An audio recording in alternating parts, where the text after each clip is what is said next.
Hello, this is Daniel Daniel. I'm in a lift here, so I'm gonna go down a little bit to see. Okay, that's as low as it goes. Okay. I'm just looking. I'm glad that they have this channel. I'm not really sure what the channel is called. It could be fact. Um, quotation mark wrestling. And I'm watching a video where they talk about top 5 WWE wrestlers who took their promo too far. I've um I just got an email notification here on my iPad as I'm recording live. Excuse me.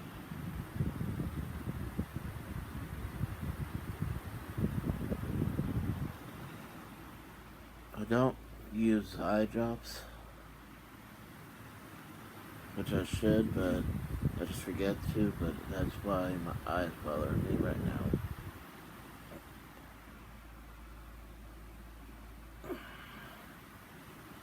So, when these wrestlers took their promo too far.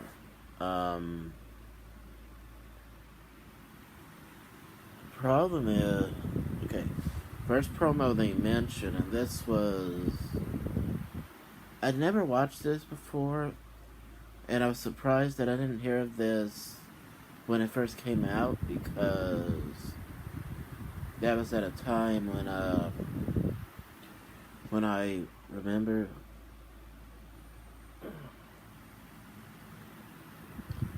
when the first promo they mentioned happened. I could not believe the arrogance of the person who cut this promo. John Cena, when he went against Roman Reigns, a lot of people think what he said was absolutely true. Well, I'm sorry to those people, but if that's really what they think, then they don't know what they're really talking about, because there was nothing true, there was nothing even remotely similar between the two of them. Just because they tended on booking him like they booked John Cena, that was the only true thing.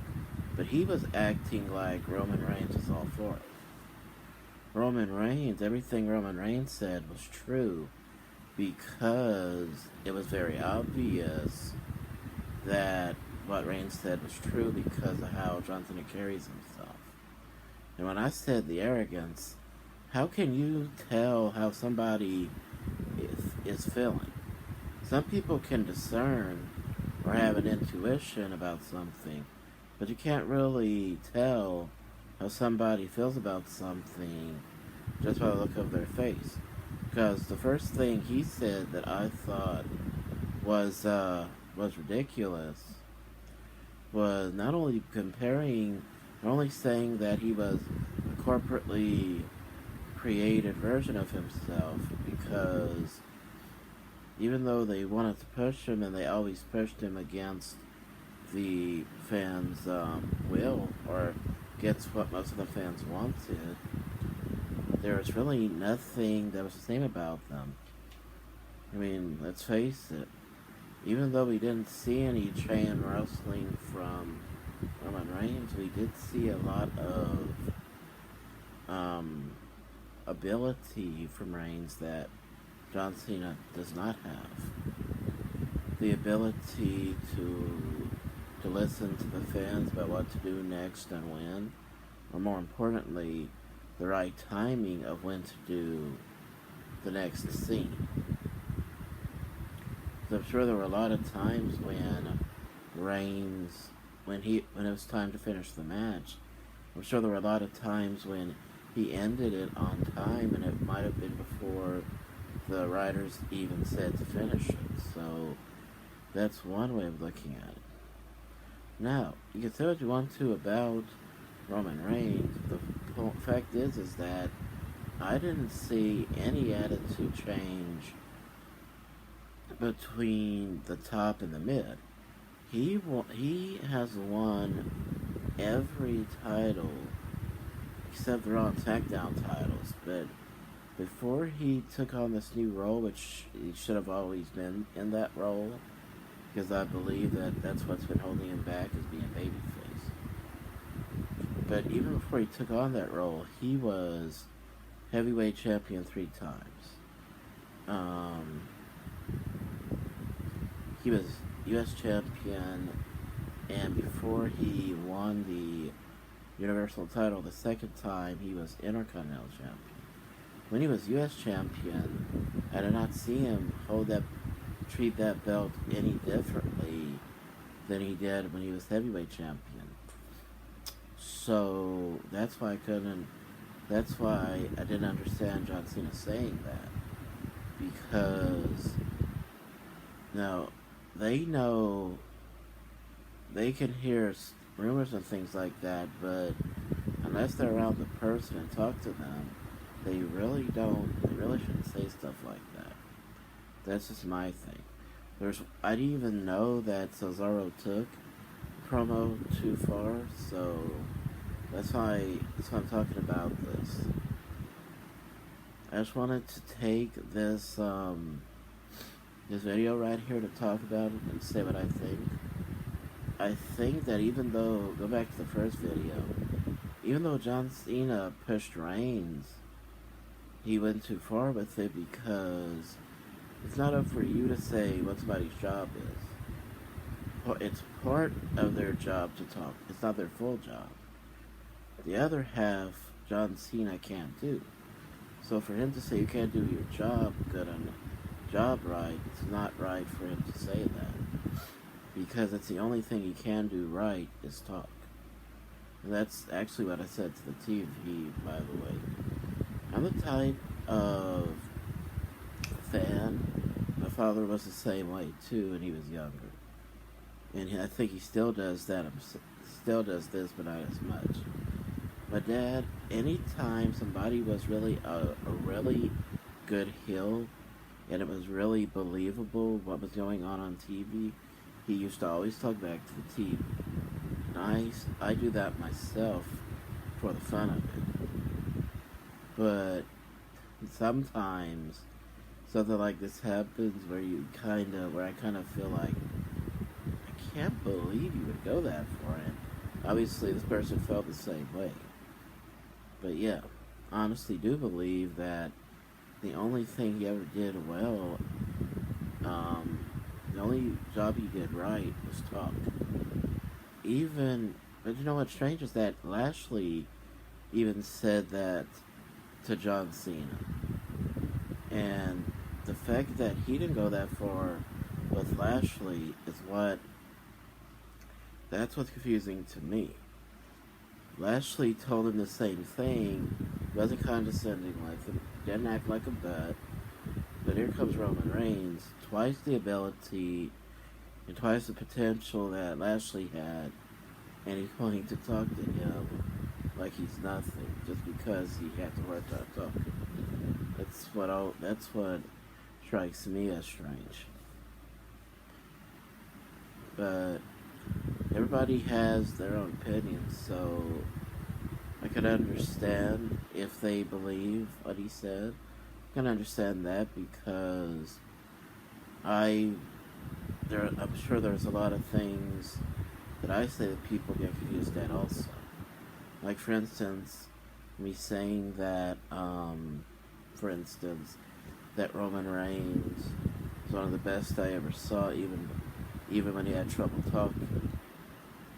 And he is, because what they would always fuss about with Cena, they never fussed about his talking, but what they fussed about was his lack of in-ring ability. And here comes Roman Reigns, who can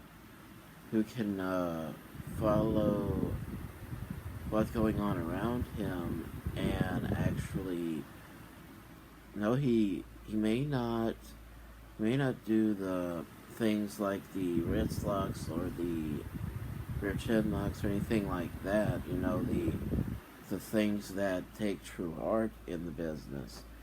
But he does the one thing that John Cena, that not just John Cena, but a lot of people don't, that a lot of people don't seem to grasp today, and that's the psychology of the business. Knowing when the, not knowing where to take the match, not knowing where the audience wants to take the match. Now, granted, that's not always easy to see, but he always knows when it's time to end the match. And if there's ever a possible accident, he's able to take from one place to another, like what happened with John Cena. I'm not exactly sure if they were meant to do a announce table break segment, or should I just say spot. I'm not sure if that was 100% planned, because it looked like there were a few possible accidents in between. But he was able to take that because I think he pretty much, I remember that match. That match was really, I think that was a breaking out moment for him, because people, I think they started to see what he could do, and I think that's why people started to get behind him, because he was finally in the mid instead of the top.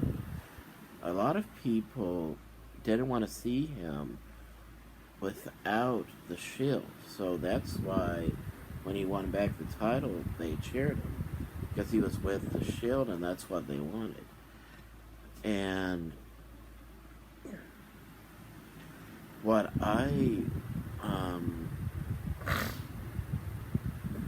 what I'm curious about is, what could Cesaro have said that was too far?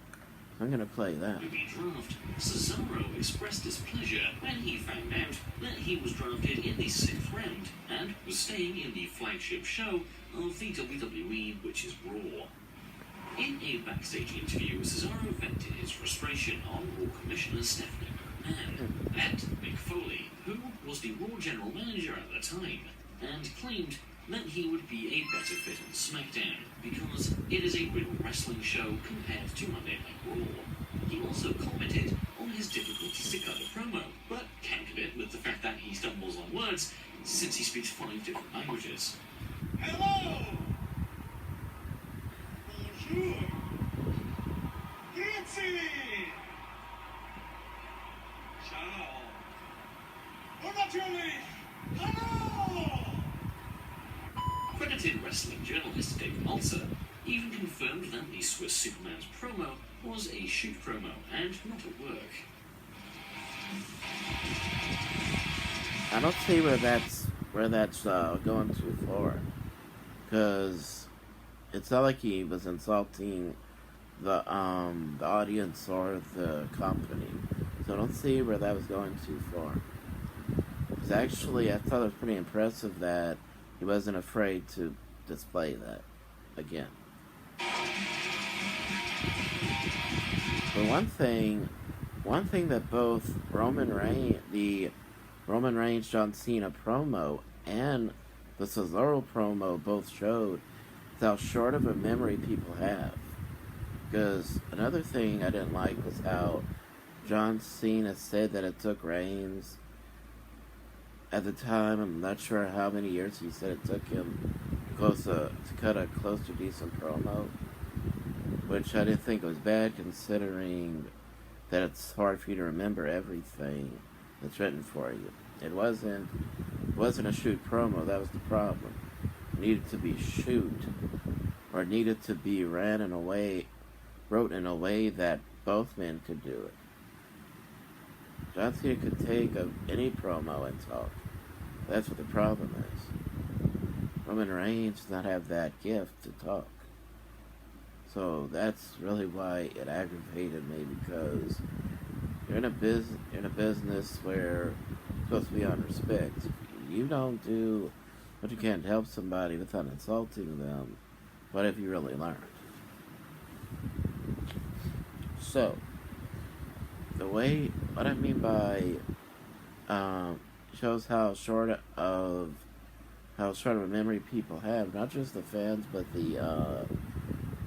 some of the wrestlers. Because John Cena, if he would have not had a short memory, he would have known that he was able to cut a great promo against Triple H right before the show broke up. I remember it was perfect. Every word he cut was great. It made sense. It was relevant because he mentioned that show Game of Thrones. He mentioned that in his promo. He said maybe we can, against Triple H, maybe we can play our own version of Game of Thrones. And the perfect point was, we knew exactly what he meant. He didn't have to say anything. So that's why I said they seem to have a short memory, because this past Raw, Lashley picking up Strowman, throwing him down, they made a big deal about that, and that's it. That shows how short of a memory they have, at least in the character, because he picked up the Big Show, and Big Show's close to 500 pounds, and he lifted him up high in the air and dropped him. So it even helped John Cena pick him up too, for Cena to slam him. So that's why I say that. It seems that a lot of people, not just the fans, but it seems that some of the people in the company themselves have a short memory.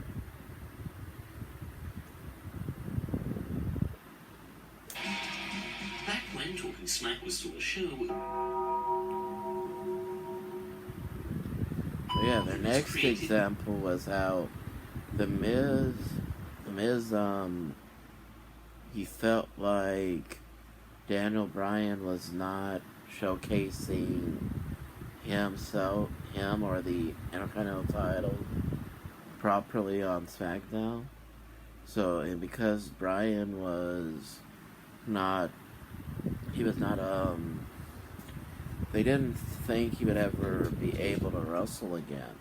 So he said, because he always did everything he could in his character to keep from getting hit, because he said that was the moneymaker.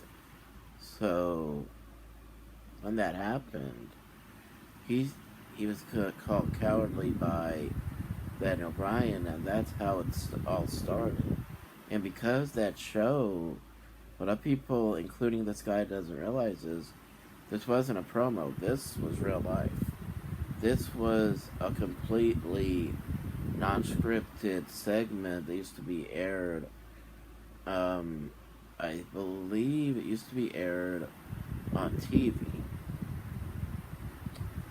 I think it was aired on TV when this happened. And when he called cowardly, this is where he went too far. He went too far, I remember this now, by bringing up how Bryan could not get physical in the ring anymore. And that's where he went too far. But saying how important the title was, that was the most serious I ever saw him act. So he actually made that segment better, even though it was too serious. So I give him credit for where he took it, but it was too far how he started. I understand that. highly planned. But in an interview with Daniel Bryan, he told ESPN that he knows that that's really pushing on a nerve, and calling me a coward for not going to the independents, which I sometimes think of myself as a coward for not doing. It's tough.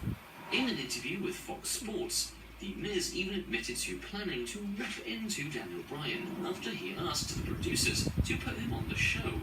However, he admitted that he went kind of overboard.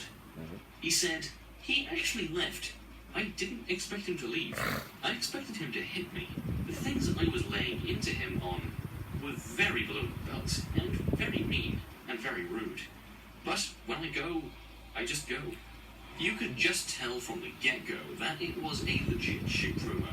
from the fire, intensity, and emotion that The Miz was displaying. And he even was holding back By tears.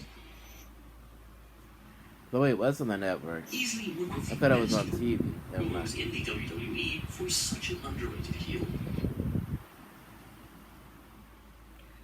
I think the next promo, which once again was John Cena, Such an underrated heel. I think that was against Ryback.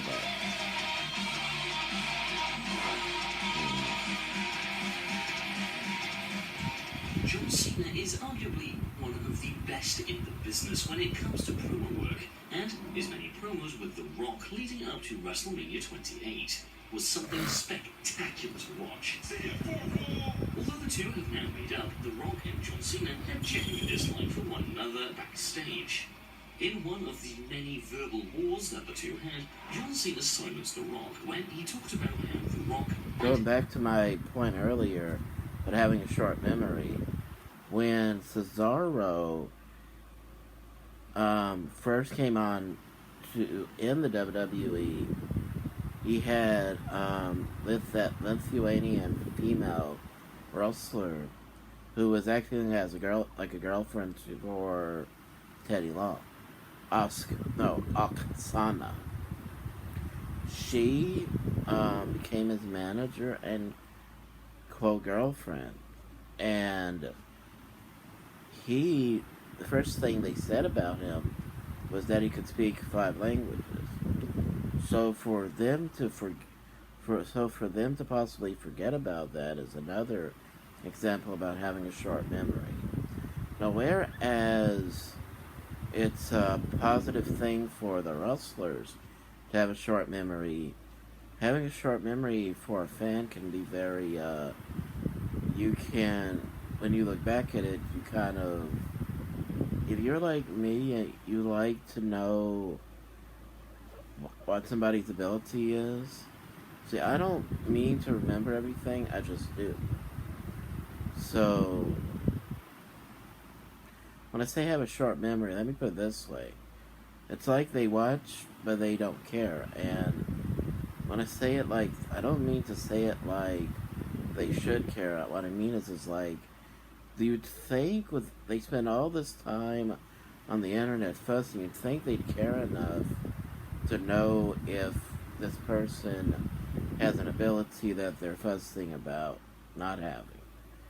That's why I don't fuss, because I try to know for certain if somebody has an ability or not. If I was to fuss about something, it's got to be for a reason, and that's why I was always confused. I was like, if the way y'all act, talk about the fans, the way y'all act like y'all don't know what these people are capable of. Because half the people they fuss about, if they remembered half the stuff they've watched, they would know who has an ability or not. See, that's what I love about my dad, is that he forgets things after they happen, but he's not gonna fuss about that person again. He's not gonna keep on fussing. What he will do is fuss about the writing. That is definitely fussing about somebody, because like people forget, it's not the person's ability, it's what's being written for them. And that's why sometimes their promos go too far, is because of possible frustration. So I can excuse them on one hand. On the other hand, sometimes they come off as just being immature. And no, I guess we can all be immature to a degree. But the type of immaturity I'm talking about is like, it's like, I can't even describe it because I'm trying to be fair, and to be fair, it's not really about maturity or immaturity. It's about, do you not realize how unprofessional you might come off to somebody who knows this doesn't work, who knows what y'all what's expected of y'all. So it's more like, it's not so much being childish or immature as much as this comes off as very unprofessional. And for somebody who prides themselves on doing the work all the time, you'd think you'd be more professional. So that is how it looks to me. Like, I've never done anything like that. Um, I've never, I've tried to get work, but I've never able to. But just seeing how my dad and my brother and my mother act on the job, the stories they've shared, and some things I've actually seen from my mom and dad, then it seems very unprofessional to talk down to somebody when they're trying to do the rest of the job. But something comes off as very unprofessional, and I don't understand a lot of times when they put something, but if they go too far in the sense of what John Cena did with The Rock or with Roman Reigns, we don't know who the fifth guy is, or fourth guy, so that makes it even more. No, we don't know who the last person was, so that's why I mentioned this. Sometimes the way that John Cena has talked against Reigns and The Rock and guys like that, comes off as unprofessional when you can sense or see that it's not for entertainment, it's just how they really feel. Sometimes it can come off as unprofessional. That's just my view. His notes written on his arm. Just like I don't leave my notes in my promo on my wrist. You could tell by The Rock's body language that he was not happy. He also added that Dwayne Johnson is a self-centered, egotistical, see-through son of a bitch that wouldn't give a rat's ass if the company closed its doors tomorrow. The Rock added to the verbal war by Cena's song about how John Cena was kissing Eve, even though he had a wife, and how John Cena's mum can barely walk. These heated promos almost caused the two to come to blows, with The Rock admitting in an interview with Muscle and Fitness that they were nearly coming to blows backstage and one night in the ring, where they were literally nose to nose about to kick off any second.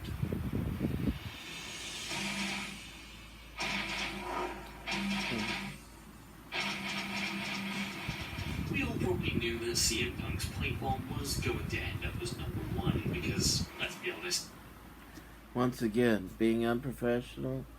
When it happened, I thought CM Punk talking about going to independence like Ring of Honor, I thought that was necessary, but talking about The Rock going against John Cena at WrestleMania when it's a year away at the time, I thought that was unnecessary. And first thing about Vince McMahon, when he dies,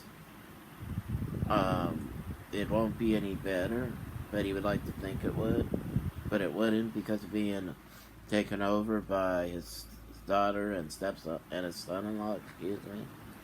I thought all of that was unnecessary because even at that time, I think they were building up NXT, and even when they were doing pre-NXT stuff, that was better than Raw and SmackDown. So that's why I didn't understand him saying this when I believe they started to show Triple H's ability before this promo was even.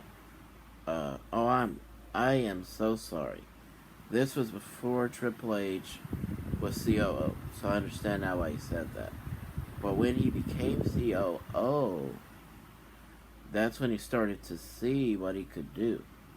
From creatively on the air, it was better than what Vince was doing. So anything Vince ever did as an on-screen authority figure, he did better than Vince, because he was able to make it look closer to a sports brand than an entertainment brand.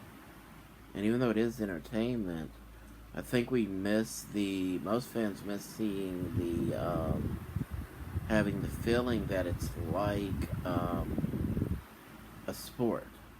And I think Triple H with NXT brought that feeling back. So even though that wasn't um, I, I'm struggling to find the words for this. So even though CM Punk was right that Vince he was probably right that Vince liked to surround himself with yes men. The um, rest of that promo was unnecessary because it's going too far.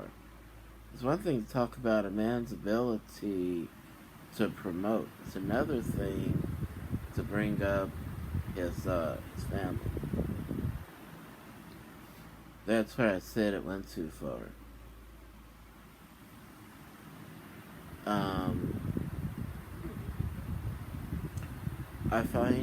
I find it interesting when they do things like that. To be honest, I had to go back to it just to know what's the name of this channel. Fact 5 Wrestling, maybe?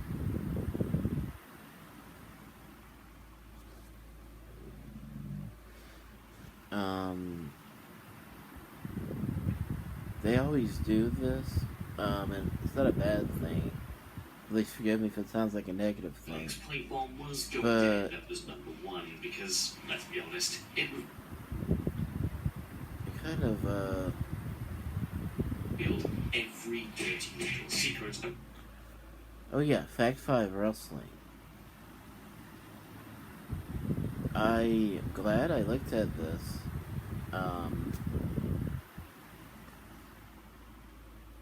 I found another thing, and I'm gonna stop here, and I think I just found something to talk about on my regular podcast. Thank you and goodbye.